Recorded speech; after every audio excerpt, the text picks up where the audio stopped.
If you want to be a good relationship, if you want to be a good friend, when somebody comes to you and they're struggling and they share this with you, sit there with them.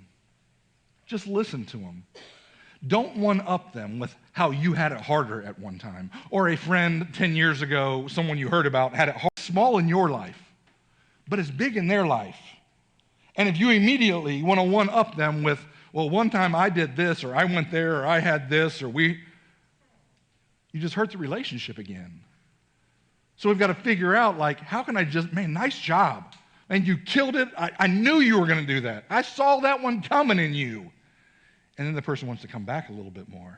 And they want to share a little bit more. And then all of a sudden, you've been intentional about your relationships and you have better, deeper relationships. But there are these times that things are going to go wrong. In good relationships, we see that here with our next scripture.